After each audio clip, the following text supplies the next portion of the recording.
Buenas noches, estamos en un nuevo programa de Excelencia Médica. ¿Cómo están?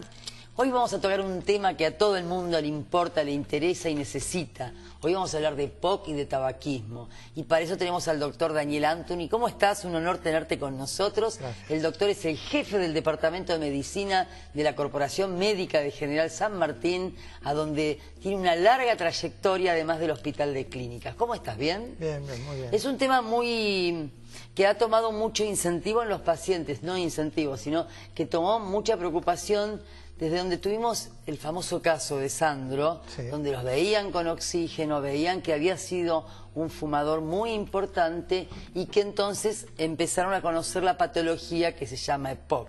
Exacto. ¿Qué es lo que sucede en nuestro país? ¿Cómo estamos hoy en cifras en nuestro país en cuanto a tabaquismo y, por supuesto, a enfermedades crónicas del pulmón? Bueno, justamente en el Hospital de Clínicas se hicieron varias jornadas para pacientes que fumaban para tratar de identificar la EPOC.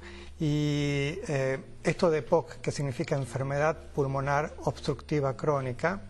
La palabra ya dice que es una enfermedad crónica, Es ¿no? una enfermedad crónica y que es una enfermedad que se caracteriza por obstrucción al flujo del aire a través de los pulmones. Entonces,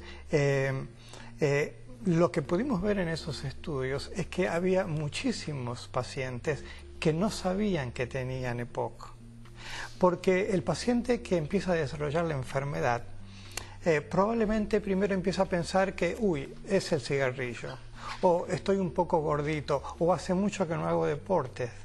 Y cuando ya su fatiga es de un grado tal que le preocupa, va al médico y en ese momento ya la obstrucción es algo severa. O sea que desde un principio el paciente, como primer síntoma, tiene falta de aire.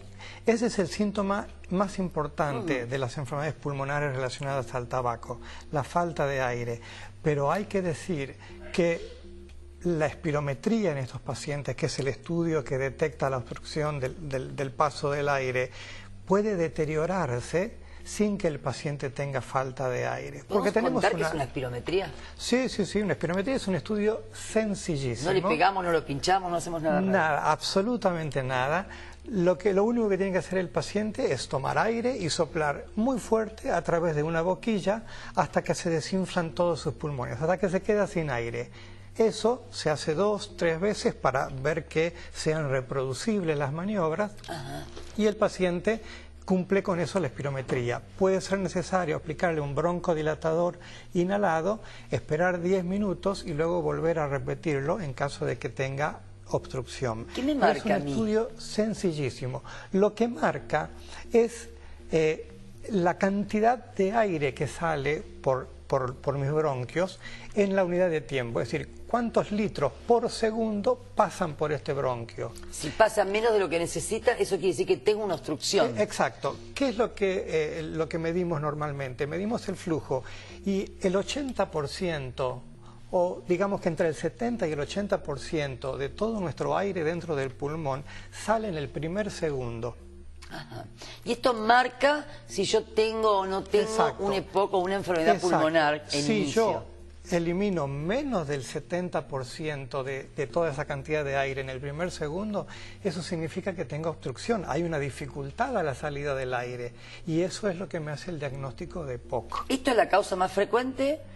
El tabaquismo es el 80-85% del responsable de la aparición del EPOC. Y si yo soy fumadora y tengo una espirometría, que sería el estudio que me marca la capacidad que tengo para respirar, y me da que tengo un EPOC, y dejo de fumar, bien, ¿es reversible esto? ¿Tengo una capacidad de poder revertir este proceso? Esa es una pregunta muy, pero muy interesante, porque nosotros tenemos un envejecimiento normal del pulmón.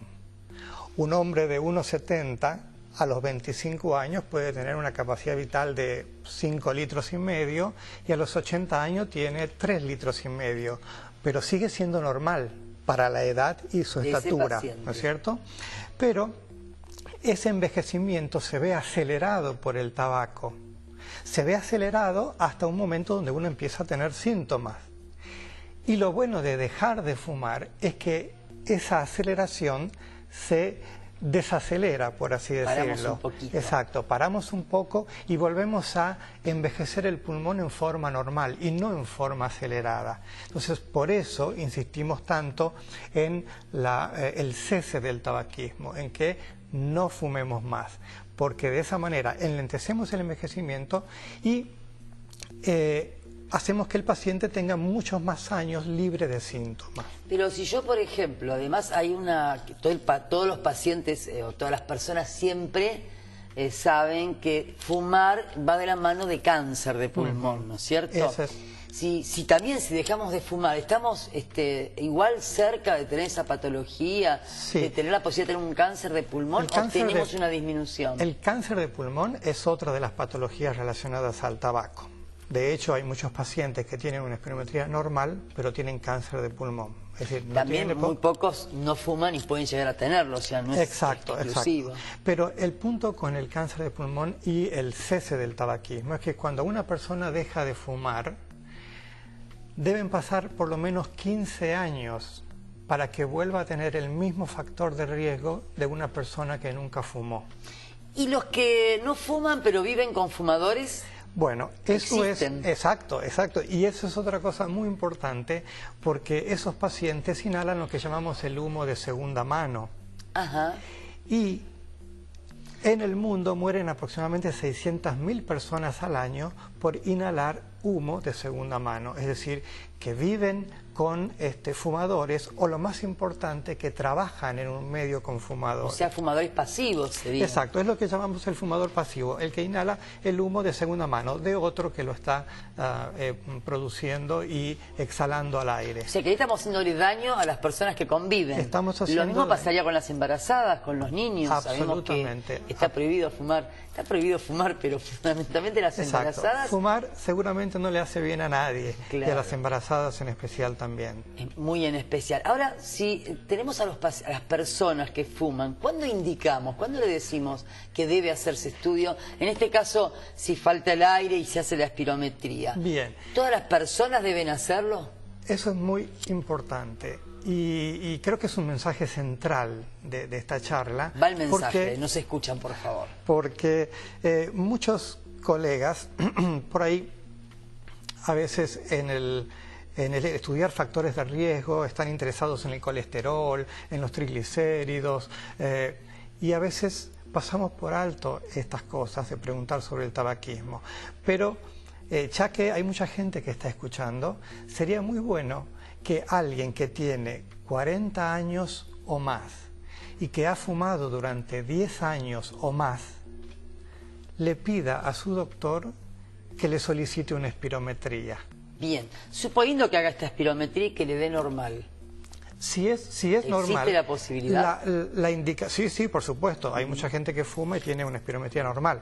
Lo que sería muy bueno es que esa persona deje de fumar igual, porque está todavía manteniendo su factor de riesgo para desarrollar cáncer de pulmón. Pero, además, y esto vamos a ver después en algunas diapositivas, el tabaco no tan solo va a desarrollar enfermedades pulmonares, sino que es un factor de riesgo para enfermedades cardiovasculares. Es decir, que daña los vasos sanguíneos que irrigan el corazón, pero también los que irrigan el cerebro, los que irrigan los miembros, y entonces es una enfermedad generalizada donde el tabaco es el factor de riesgo principal. O sea, dentro de los factores de riesgo, de que lo hemos hablado en algún otro programa con cardiólogos, que tiene que ver con el colesterol, con la hipertensión, el tabaco... No solo también, sino también que se comenta la cuestión de que hay otros tumores que tienen que ver con el tabaco, como el de vejiga, ¿no es cierto? O sea que en realidad es un factor de riesgo importantísimo. Absolutamente. ¿Tenemos manera de hacer un cese tabáquico, de poder ayudar a las personas? Porque no es fácil dejar de fumar. No es nada fácil. Y no es yo puedo. No es nada fácil. Es realmente un desafío. Pero... si alguien está interesado en dejar de fumar, tiene la página del Ministerio de Salud de la Nación, donde hay un 0800, donde se le brinda información y donde se le orienta a qué doctores o qué instituciones pueden recurrir para un programa de cese del tabaquismo. Bien, entonces que muchas personas preguntan también qué hay en el cigarrillo electrónico. ¿sí? Sí. El famoso cigarrillo electrónico que tiene que ver, algunos tienen nicotina, otros no tienen nicotina. Sí. ¿Esto se está utilizando? ¿Está teniendo algún tipo de uso? En realidad, el cigarrillo electrónico todavía no hay datos de la literatura médica que avalen el uso del cigarrillo electrónico, pero nosotros podemos sospechar de que puede tener alguna utilidad porque hay muchos recursos para dejar de fumar, inclusive mucha gente usa algún tipo de palillo, de palillo o algo en la boca para reemplazar al cigarrillo, y es lo que en la jerga de esta gente que deja de fumar, en esta jerga amena entre médico-paciente, llamamos el pucho trucho. El ¿no? pucho trucho. Exacto, tener el cigarrillo en la boca, o algo que se parezca a un cigarrillo en la boca, a alguna gente le puede ayudar en su cese del tabaquismo. Y también hablan de la famosa pastilla, de que hay medicación, pero no es una situación especial, no es una panacea, ¿no es cierto? Absolutamente, no es una panacea. Y lo que tiene que saber un paciente que va a ver un colega para dejar de fumar es que antes de que se le prescriba la pastilla, antes de que se le indique tomar ese medicamento, hay que hacer todo un trabajo previo.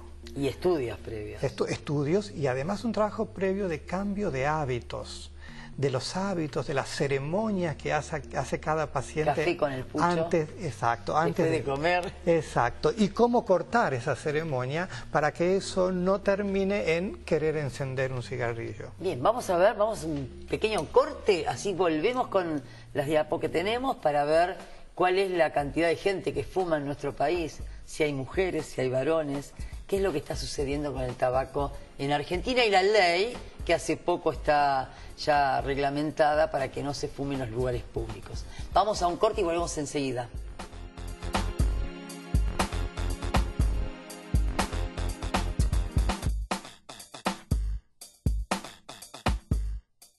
La doctora Amelia Franchi se viste en Antonella, Artigas 4916, Villa Ballester. La doctora Amelia Franchi se prepara en Marisa Stafforini, Makeup, 4755-3818. Una vez un municipio soñó con tener salud y construyó 15 hospitales, 40 centros de salud y el polo sanitario más importante del país. Un municipio que soñó con tener más y mejor seguridad y creó y puso en marcha 3 centros de control de operaciones. Controles que monitorean 200 cámaras apoyados por 50 móviles policiales exclusivos del y para el municipio. Soñó con tener una infraestructura para toda la vida y construyó un nuevo palacio municipal de última tecnología y edificó un nuevo consejo deliberante. Había una vez un municipio que soñó con mejorar la calidad de vida de su gente y construyó casas que conforman 18 complejos habitacionales de primera calidad y puso en funcionamiento un polideportivo. Un municipio que soñó. Y juntos lo hicimos realidad. Más Malvinas, más Argentina. Malvinas Argentinas, el municipio. Gobierno de Jesús Cariglino. Argentina, tierra de oportunidades. Con nuestro campo, corazón de la nación. Fábrica a cielo abierto, mano de obra y acción. Somos productores. Somos cientos de miles, haciendo soberanía en todo el país.